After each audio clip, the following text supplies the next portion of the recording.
kemuliaan ilmu itu tidak samar. Ya, kemuliaan ilmu itu tidak samar.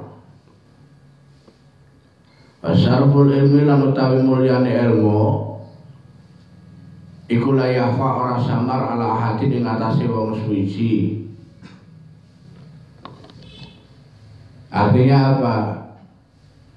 Terhadap pribadi-pribadi yang diberi atau yang memiliki atau yang kebagian ilmu pasti mendapat atau berada dalam satu keutamaan atau kemuliaan, dan itu dibilang pasti, tidak perlu diragukan lagi.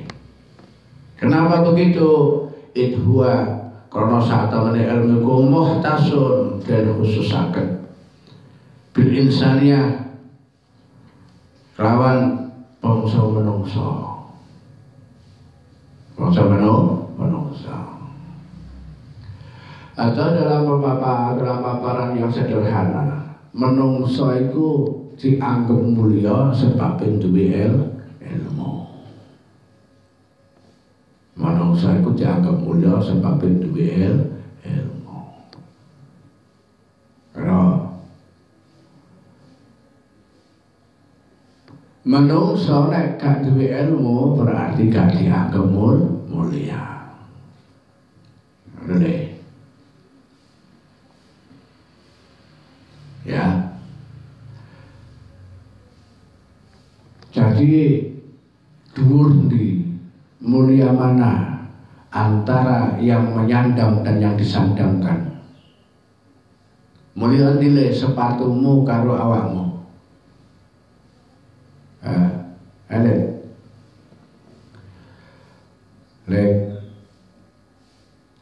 Kamu diperkenankan masuk ke kampus karena memakai sepatu. Kamu dianggap mahasiswa. Tapi awakmu gak oleh mlebu padahal kamu mahasiswa ke kampus. Kenapa? Karena tidak pakai sepatu. Jadi mulai nanti sing gawe sepatu karo sepatune. Hah? Menungso nek gak duwe ilmu ya dikira padha. Dikira padha karo sapa? Li anna jami'al khisal karena saat temene kabehane tingkah berbagai perkara. Siwal ilmi selain ilmu iku yastariku sekutu, sepadan fiha ing dalam perkara sapa al insanu para manusa insan wasairil hayawanat dan pira-pira atau seantero atau binatang seantero binatang apa seluruhan binatang. Ya. Jadi ilmu itu pembeda antara kita dengan binatang.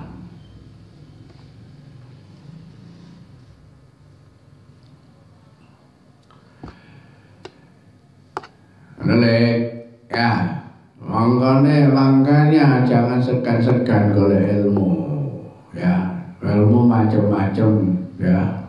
Ilmu macam-macam.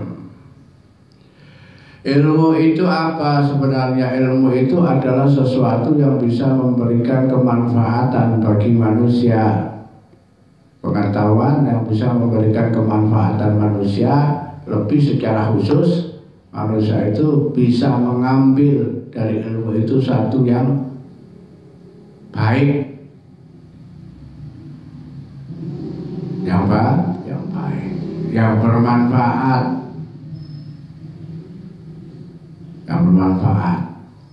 menghindarkan manusia dari kemudaratan.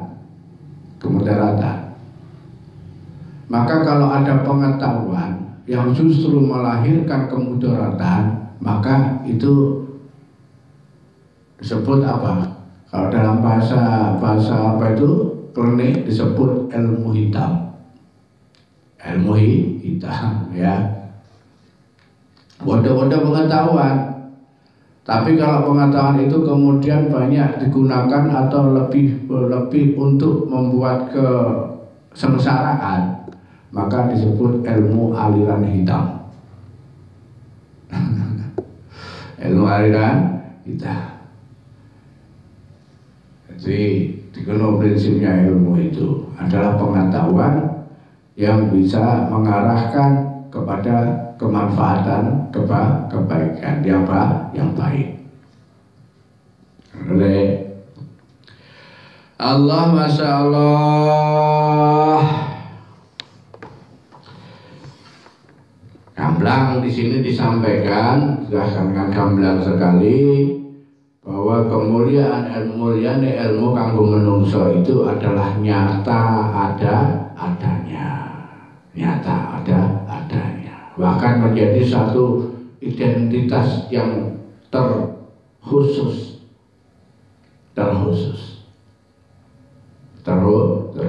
Artinya apa? Kamu kalau kepingin mulia, maka berilmulah dirimu.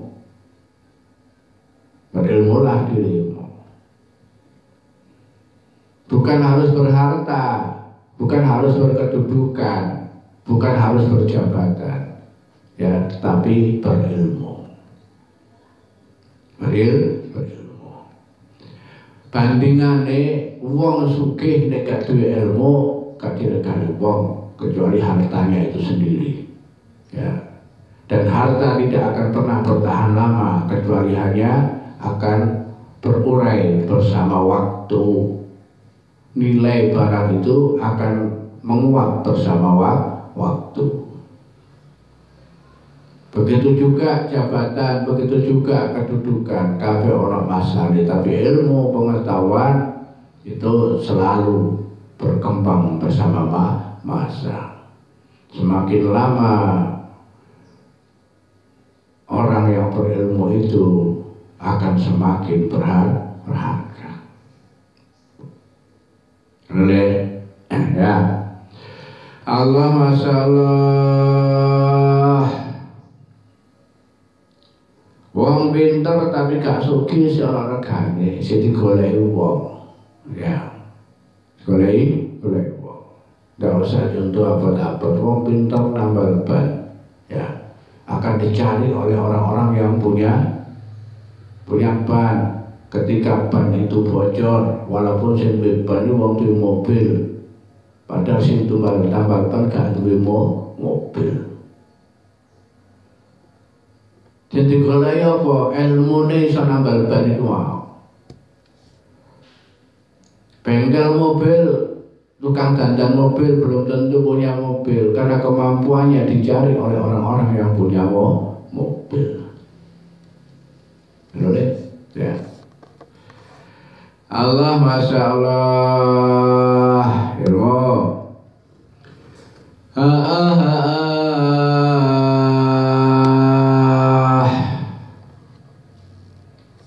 Jadi ya, sama kedudukan manusia dan binatang disebabkan karena tidak adanya ilmu. Pembeda kedudukan manusia dan binatang karena adanya ilmu. Makanya wong nek gak gelem diarani padha karo kewan ya kudu duwe ilmu. Oleh padha duwe ilmu. Jadi jangan tersinggung kita kalau suatu saat kita bertindak berlaku tanpa ono landasan pengetahuan atau ilmu, ya, yang berkaitan dengan apa yang kita lakukan, kemudian disebut sama orang seperti binatang, ojo ngore-ngore, orang bodoh. Ya. Oh, wedhus itu. Oh, makanya wedhus itu. Nah, ya. Ya kenapa? Karena kadang-kadang perilaku kita hampir sama dengan wedhus itu sendiri. Ya. Masyaallah. Oh, tekek.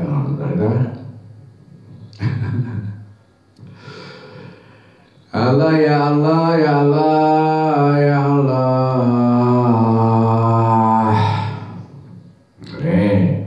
Ya.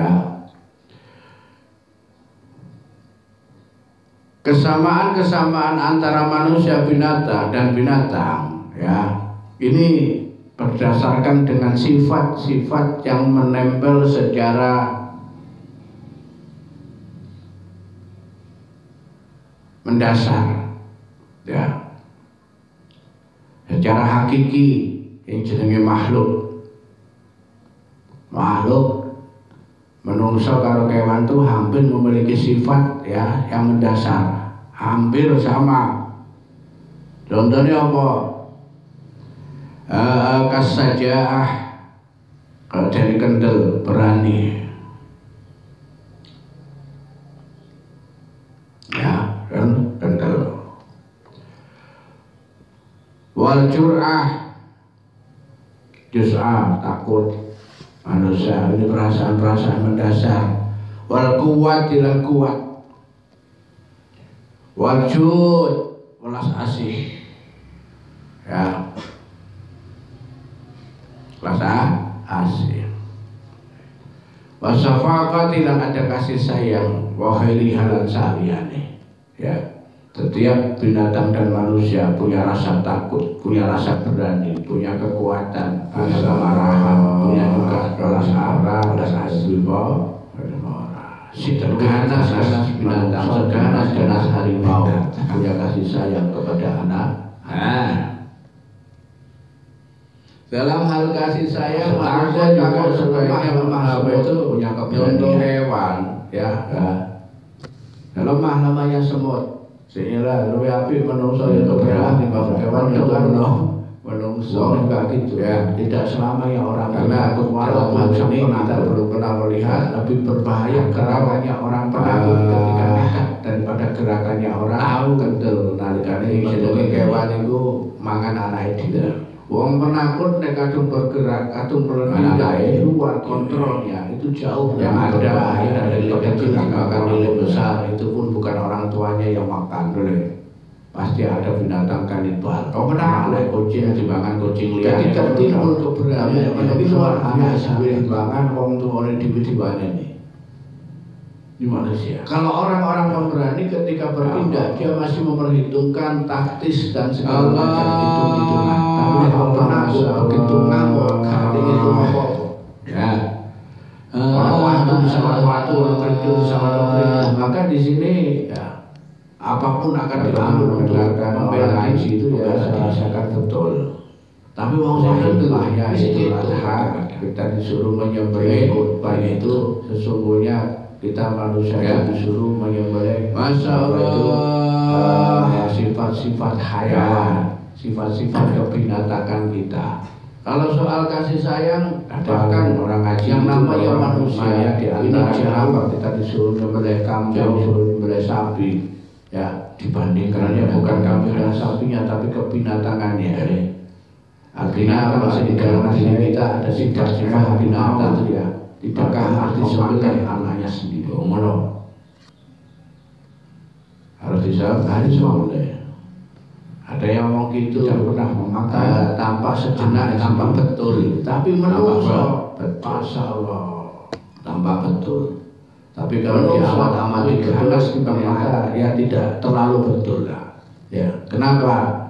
Karena cenderung sifat-sifat hewani itu jauh lebih bagus dibanding sifat-sifat manusiawi, ya. Kenapa? Ya tingkatannya seperti yang saya sampaikan tadi, ya. Cuma yang lebih binatang-binatang itu cenderung kadang-kadang nggak punya aturan. Dan manusia nggak ada aturan, dan kewan nggak ada aturan saya pantas. Kan punya aturan. Yang lebih berbahaya siapa? Manusia yang punya aturan, ngerti aturan tapi dilanggar. Nah, hitung-hitungan dosa yang mono. Wong gak poso sebab gak ngerti gak dosa. Tapi wong ngerti waktu dia poso kok gak poso sing dosa lanang lho. Ngono lho. Binatang gak ngerti aturan. Nah, kayak menungso ngerti aturan sebab sudah dikasih paham, dikasih pengetahuan, ya. Tapi si melanggar, itu justru melampaui binatang. melampaui kewan. Ya, melampaui kewan. Kita berintrospeksi diri ya. Ternyata dalam kehidupan, dalam diri kita ini menyimpan banyak apa itu karakter-karakter yang jauh lebih hewan daripada binatang itu sendiri. Ini luwih kewan timbang kewan ya menungso ya. Lebih monyet daripada monyet. Kalau monyet katakan apa itu binatang yang paling serakah. Ya, wong nek serakah digambarno kaya kethek. Ya, tapi nyata-nyata lebih serakah manusia daripada kethek. Makanya lebih patut kita mengatakan oh kethek kaya menungso ya kethek lho malah gitu. Ya, kethek kan gitu dikasih kerain monyet dikasih makan ditambah dengan tangan kanan, dikasih lagi ditangkap dengan tangan kiri, dikasih lagi tangkap dengan kaki, dikasih lagi tangkap dengan kaki. Ya, dikasih lagi disimpan di mulut. Padahal di dalam mulutnya masih ada makanan yang belum habis dikunyah. Ya. Menungso luwih teko iku malahan. Luwih teko iku. Ya. Monyet begitu penuh, begitu tidak bisa menerima, dikei meneh gak gelem. Tapi menungso tidak ada kata tidak mau, tidak ada kata tidak cukup, dikai kurang terus, ya, dikai kurang terus. Di sawah separuh kurang, sehektar kurang, 10 hektar kurang, terus kurang, ya. Sampai diberikan sesuatu yang dia tidak sanggup untuk mengenakan, ditawani menasih gelap. Ditawani menasih gelap. Ya. Ini kalau ada konferensi ya binatang, konferensi binatang ketika melihat dunia manusia, mungkin di antara binatang itu kemudian olo-oloan, kethek aku yang menungso tek aku tek. Ya. Oh ya awakmu sing kaya menungso. Malah binatang-binatang rebutan gak gelem kaya menungso. Allah, awakmu tek kaya menungso, kethek kaya menungso ya ngono wae. Nah saiki awake dhewe gayae kan ngono. Oh, sampai kaya kethek mesti gitu. Gak gelem digoyono kaya kethek. Padahal para binatang ngono menungso. Nanti lagi lihat kenyataannya kan seperti itu, masya Allah ya. Sak rakus-rakusnya kethek sing duwe batas kemampuan untuk mau menerima. Tapi nek menungso gak ana batese. Ya batese menungso dene wis mati. Lagi guru mati gak ana istilah menolak menungso. Dikeki gelem ae. Gelem terus masya Allah. Allah, masya Allah ya. Ada baiknya kita selalu berintrospeksi di situ ya, masya Allah ya. Wahai dan macam-macam sifat ilmu saliyane ilmu, wabihilan kelawan ilmu itu adharallahu mertelaaken sapa Allah Gusti Allah Ta'ala ya. Dengan ilmu Allah menyatakan, menampakkan fadla Adam, keutamaane Adam, kenapa Nabi Adam alaihi salam alal malaikat ing atase para malaikat. Wa amarahum dan perintah sapa Allahum ing para malaikat bisujudi kelawan sujud. Bihi lahu maring Nabi Adam ya. Bahwa dijelaskan di sini bahwa sesungguhnya Allah ini menampakkan kemuliaan manusia dengan ilmu.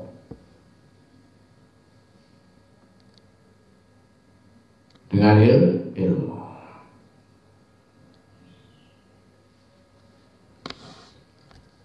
Kemuliaan Nabi Adam atas malaikat pun ditandai dengan diberinya ilmu Nabi Adam oleh Allah. Pertama, malaikat menolak ketika Allah ingin menciptakan Nabi Adam. Ya Allah, mengapa Engkau harus menciptakan manusia, menciptakan makhluk yang kerjaannya hanya akan merusak? Ya, sedangkan kami hamba-hambamu yang selalu bertasbih kepadamu. No. Apa kata Allah? Kamu tidak, aku lebih tahu daripada dirimu. Aku lebih ngerti di awakmu kan malaikat wis meneng wae. Menang wae. Masya Allah. Ketika Allah memberikan menciptakan Nabi Adam berikut dengan pengetahuan. Nabi Adam ini orang yang tidak pernah menjadi bayi. Ya. Jadi makhluk Allah yang tidak pernah jadi bayi, kuwabe sak dunia ini tahu jadi bayi. Berproses dari bayi. Tapi Nabi Adam gak ada bayi-bayian, langsung gede. Gede. Ya. Nabi Adam gak tahu merasa bayi, langsung gede. Begitu turun ke dunia pun sudah besar langsung. Ya, begitu Siti Hawa. Siti Hawa begitu lahir sudah menjadi remaja. Begitu diciptakan Allah dari tulang rusuknya Nabi Adam sudah menjadi remaja. Ya. Jadi orang ciptaan Allah yang tidak pernah menjadi bayi siapa? Nabi Adam kalau Siti Hawa.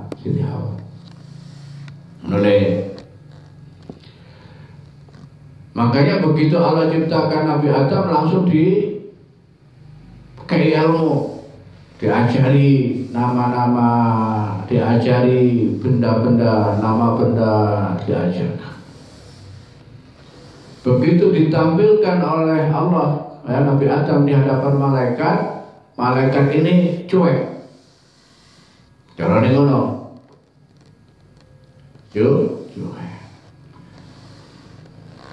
Cuek, acuh tak acuh. Yang kemudian Allah menegur kepada malaikat. Malaikat, nek awakmu rumangsa luwih apik, ya, nek kurang nrimo karo Adam anak Adam ciptaanku iki menungso iki coba sebut no. Kamu sebutkan, kamu ajarkan, kamu kasih tahu Adam terhadap nama-nama apa saja itu. Terus malaikat angkat tangan, ya Allah, mana bisa, mana ngerti saya sesuatu sebelum apa yang telah Engkau ajarkan kepadaku. Kula mboten ngerti napa-napa Gusti, nek panjenengan mboten ngajari. Ya. Oh lah iya. Saiki Adam coba malaikat jelasno. Apa itu? Benda itu jenenge apa? Iki apa? Langsung Nabi Adam diutus. Malaikat, iki jenenge lintang. Iki jenenge bulan, iki jenenge srengenge, kasih tahu. Apa kata Allah kepada malaikat? Oh, ya kan? Aku lebih ngerti timbang awakmu malaikat, ya.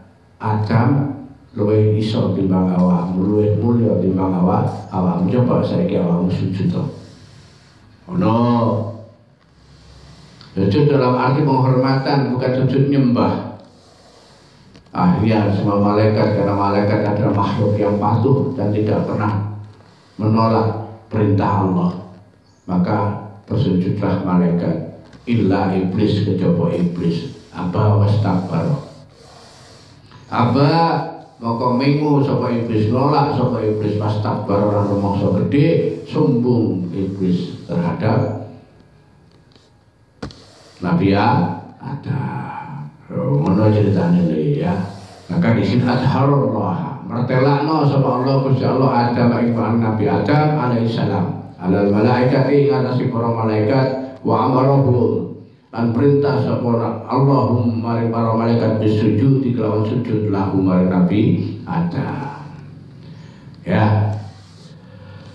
Wa innama sarful ilmi lan ana pun keutamaan ilmu, kemuliaan ilmu. Wa innama sarful ilmi lan ana pun kemuliaan ilmu likaunihi. Supaya dadi apa ilmu, supaya ana apa ilmu iku wasilatun hali dadi apa iku? Wasilatan hali dadi wasilah. Wasilatan hali dadi wasilah dadi apa? Penghubung. Jadi lantaran ila taqwa maring tumidah takwa maring Gusti Allah. Maka kemuliaan ilmu itu apabila ilmu itu menjadi landasan, menjadi sarana untuk seseorang bertakwa kepada Allah. Ya. Sesungguhnya keutamaan ilmu itu apabila ilmu itu dijadikan sarana atau menjadi sarana bagi manusia untuk bertakwa kepada Allah. Mulyane ilmu, mulyane pengetahuan yang kita miliki, ya. Ini apabila kita gunakan sebagai pijakan atau sarana kita untuk menuju ketakwaan kita kepada Allah. Nah, berarti apa? Status kemuliaan ilmu ini tidak akan ada selagi ilmu itu kita gunakan untuk bertambah sombong, tambah ngadoi, tambah maksiat. Tambah pinter, tambah maksiat, ya. Tambah pinter, tambah maksiat. Wong koruptor, itu wong pinter-pinter, bisa mengelabui hitung-hitungan, ya. Bisa memanipulasi hitung-hitungan. Wong memanipulasi sesuatu kalau tidak pinter gak iso, ya. Kemudian dengan kepintarannya dia membuat kesempatan-kesempatan atau sarana-sarana untuk melakukan perbuatan-perbuatan yang dilarang oleh Gusti Allah. Ya, kepintarannya di bidang IT membuat aplikasi game, aplikasi judi online. Nah, ini malah gak tambah takwa. Ya. Karena orang tanpa takwa atau di dalam dirinya tidak ada ketakwaan, padahal ilmu itu sendiri sarana untuk tambah takwa nang Gusti Allah. Seharusnya itu. Oleh ya. Jadi kemuliaan ilmu ini apabila ilmu itu dijadikan sarana untuk bertambah takwa. Allati kang yastahiqu ngahaki apa allati al-karamata indallah ing kemuliaan ing sisi Allah ana ing sandinge Gusti Allah taala. Ya. Karena apa? Karena ketakwaan yang dilandasi oleh ilmu. Ya, ketakwaan yang dilandasi oleh ilmu inilah yang menjadi hak untuk mendapatkan kemuliaan di sisi Allah. Jadi orang yang mulia di sisi Allah adalah orang yang bertakwa sing landasane ilmu pengetahuan. Ya.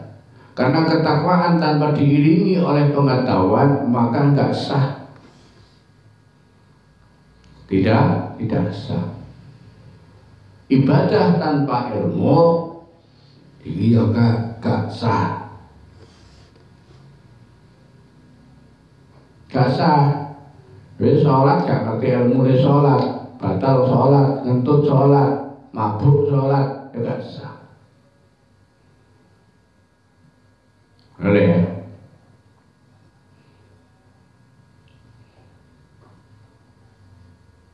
Nah, takwa itu sendiri, nah ini beda. Kita harus benar membuat satu ungkapan uraian yang tersendiri antara takwa dan ibadah. Takwa dan ibadah. Takwa itu ada di luar ibadah, tapi takwa punya nilai keibadahan. Punya nilai keibadahan. Ibadah landasannya bisa jadi ketakwaan, bisa jadi karena pengetahuan.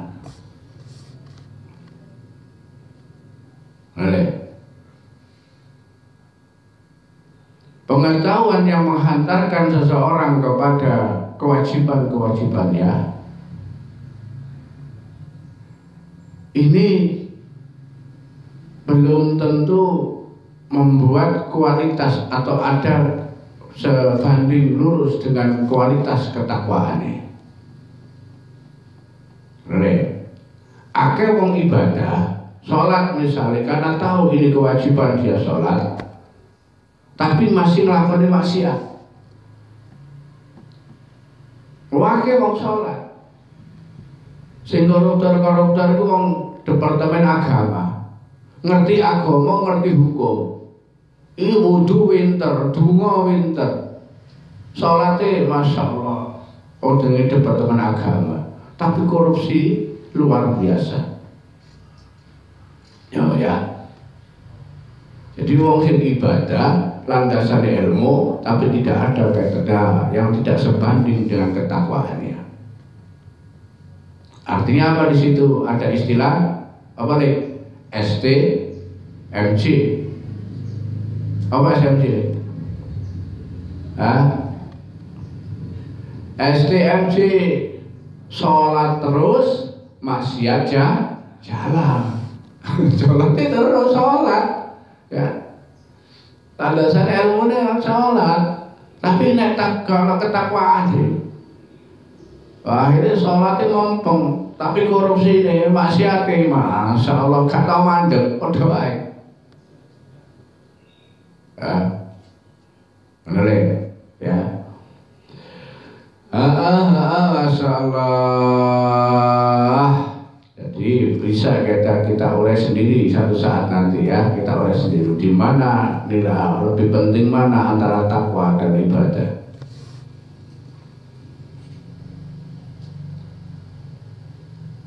Ya, yang nanti artinya harus siapa yang harus dilandasi? Apakah ibadah yang harus dilandasi dengan ketakwaan, ataukah ketakwaan yang bersumber dari yang berbentuk yang bisa membuat kualitas ibadah. Ibadah wong sing takwa, kalau ibadah wong sing ilmu tapi gak ono takwane ini beda. Allah, masya Allah. Ya gitulah yang terjadi. Yang terjadi begitu ya, bahwa innama syaful ilmi, angin pasti ini kemuliaan ilmu likaunihi, karena ono apa itu ilmu, apabila ilmu kewasilah dan hal itu apa penghantar ila taqwa mereka ketakwaan ya, allati kang yastahiqu ngahaki sapa apa allati al-karamata indallah, ing kemuliaan indallah ing dalam sisi Gusti Allah Ta'ala, wasa'adati lan jadi sumber kebahagiaan al-abadiyah kang langgeng alias selamanya ya. Orang yang bertakwa, orang yang berilmu ya, dengan ibadahnya, dengan berilmu yang bisa melahirkan ketakwaannya, inilah yang akan mendapatkan tempat kemuliaan di sisi Allah dan mendapatkan kebahagiaan yang abadi selama-lamanya. Wong nek kepengin bahagia, lihat limpah waktu, lihat alam, artinya kebahagiaan yang tidak terputus oleh waktu dan ruang ya, maka orang itu harus berilmu, kemudian dengan ilmunya dia gunakan sebagai sarana untuk bertakwa kepada Allah. Ya, memperlakukan ilmu untuk bertakwa kepada Allah ini nilainya sudah ibadah. Boleh ya. Masyaallah, walhamdulillahirabbil alamin. Ya Rasul